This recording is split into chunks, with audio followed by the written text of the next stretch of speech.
Tere kõigile IT-kavajuhtide õppeseminari raames. Mul oleks üks teade, mis oleks pikem kui üks slaid ja selle tõttu ma otsustasin teha salvestuse. Kõigepealt siis programmijuhi ülesannetest, nii nagu need on teaduskonnas püstitatud, ilmselt üleüldiselt TalTechile suurendada vastuvõttu, mida me oleme teinud, oleme vastuvõtutesti siis vähendanud 70%-lt 60%-le positiivset läve ja ei nõua enam ettevõtte kinnituskirja 2-aastase töösuhte kohta, mis tähendab muidugi seda, et ka ümberõppijad, kes tahavad ühesõnaga muuta oma spetsialiseerimist või spetsialiseerumust nii-öelda IT ja äriarhitektuuri poole. Vaatame, mis sest välja tuleb. Ühesõnaga sellega on muidugi probleeme, et kuidas neil õnnestub magistritööd teha. Vähendada väljalangevust, siin oleme püüdnud loengute projektide kombineeritud metoodikat kasutada, aga niisugust läbivedamist meil ei kavatse teha.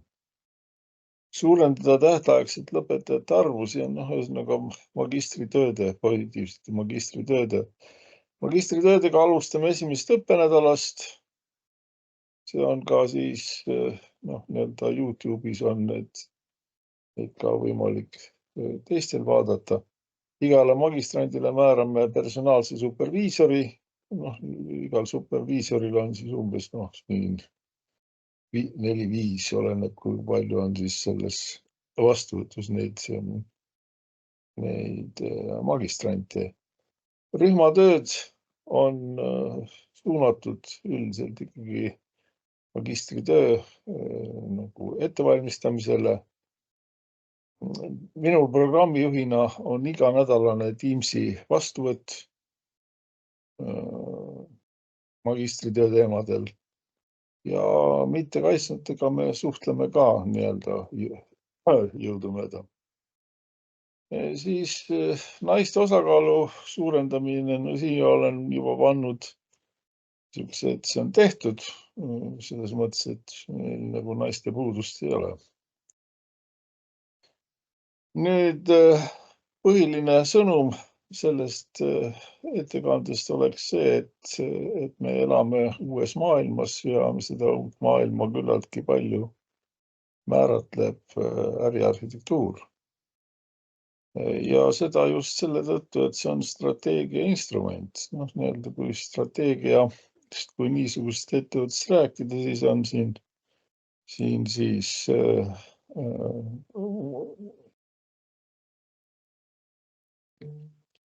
muidugi see 2 külge. Üks külg on selle strateegia määramine äri poolel. Siin teataval määral seda siis Sirje Ustavi nii-öelda tiim või valdkond seda käsitleb just niisugusest verbaalsest väljundiga, nii-öelda, kus on püstitatud strateegilised probleemid, miks neid nii on vaja püstitada, seda käsitletakse ja sellega asi piirdub. Nüüd edasi oleks siis selle strateegia elluviimine. Siin siis suures osas, paljudel juhtudel vähemalt, on tarvis luua tarkvara, nii et siis mitmed meie õppekavad, Meelis Antoi näiteks ja ka Gunnar Piho ja Juhan Ernitsa nii-öelda õppekavad oleksid siis need, kes siis neid strateegilisi suuri eesmärke, mida äri pool püstitab, siis aitaks ellu viima. Siia vahepeal jääb siis üks lõhe, tühimik. Seda tühimikku siis üldiselt täidabki siis äriarhitektuur.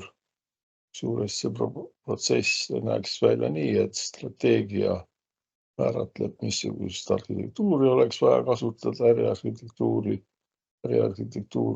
või nii-öelda teisendame, tõlgime selle siis programmeerijatele arusaadavasse keelde, tagavad siis selle strateegia elluviimise. Nüüd tagasisidestus on siis nii-öelda kõigepealt siis programmeerijatelt arhitektidele ja arhitektidelt ka strateegidele.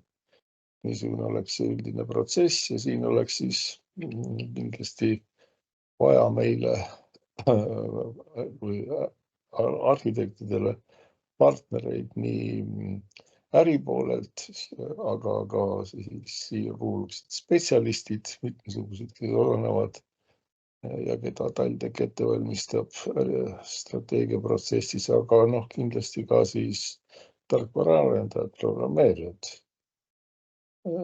Positiivne on siin selles osas see, et meil Santoiga on siis nagu kokkulepped olemas, et tema nii-öelda siis valikainena äriarhitektuuri võtab oma õppekavasse. Muude asjade hulgas siis me oleme püüdnud võimalikult palju siis ka propageerida, anda nii-öelda ettevõtete inimestele võimalusi äriarhitektuuri nii-öelda temaatika, meetodite, ideoloogia vahenditega tutvumiseks. Siin on näha, et ma olen pidanud kas avalikke või siis YouTube'is muidu salvestatud ka tudengite loenguid, siin mõningaid üsna mitmeid ja oleme ka välja pannud õppekava tutvustavad, propageerivaid esitlusi. Kui siin nüüd välja tuua, siis näiteks ettevõtte äriarhitektuuri tutvustusel on üle 4600 vaatamise YouTube'is. Ja see näitab seda, et see teema kõnetab ettevõtteid ja samuti on nagu küllalt suur huvi siis meie magistriõppe infotunniga, mis on ületab nii-öelda enamike teiste õppekavade infotundide salvestusi 5–10 korda. Siin on üks näide siis sellest, mismoodi see siis välja nägi. Sellega on ka võimalik tutvuda siis nii-öelda minu YouTube'i kanalis. Kanali jõuab nii-öelda kas klõpsates seda või siis panna YouTube'i otsingusse Lei 14751, mis on minu kunagine majanumber ja korteri number. Enam küll ei ole, aga ma ilmselt ikka mäletan seda.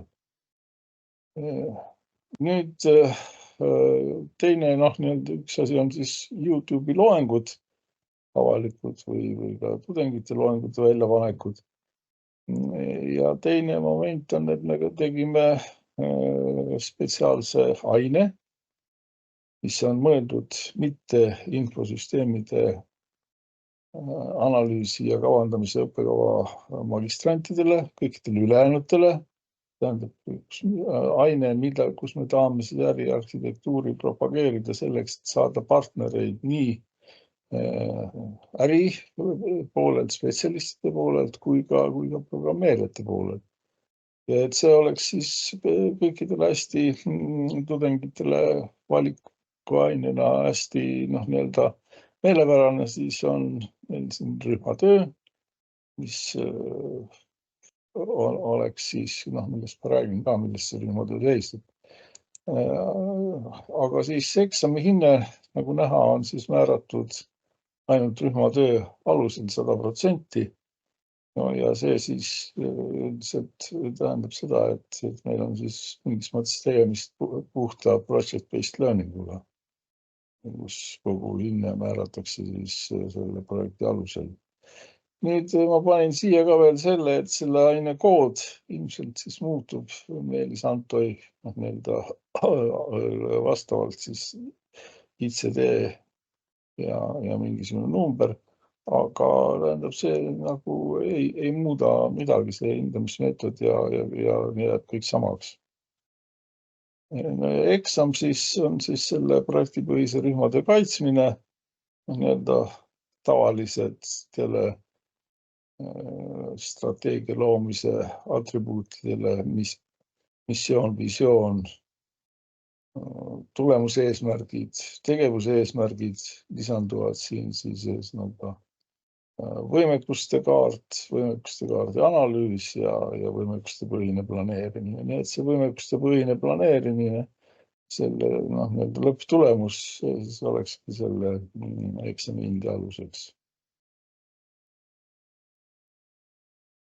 Ja mis teeb seda asja küll suhteliselt keerukaks, on see, et aine on hästi teadmuste mahukas, äriarhitektuuri karkassi, frameworki vaadatakse koosnevast 3 komponendist. Kõigepealt teadmusbaas, mis koosneb veel 2 sfäärist. Siis mudel, milleks on siis äriarhitektuuri sinikoopiad ja praktikat, mis oleks siis äriarhitektuuri stsenaariumid. No ja nüüd siis üldiselt siis suures osas selles kursuses pühendume siis sellele äriarhitektuuri teadmusbaasi tuumale, millel on 4 elementi: võimekused, informatsioon, väärtusvood, organisatsioon. No ja toetume siis BitsBox on siis Business Architects Guildi poolt välja antud, küllalt iga aasta annavad uue välja, küllalt mahukas. 922 lehekülge, eelmise aasta versiooniga võrreldes 30 lehekülge juurde tulnud. Seda muidugi tudengitele otseselt soovitada ei saa, sest see on kaitstud väga kiivalt ja isegi kui saada see PDF materjal kätte nende käest, siis iga kord, kui tahad kasutada, lugeda, siis on tarvis sisestada parool. Nii et tudengitele parooli edasiandmine ilmselt ei tule kõne alla.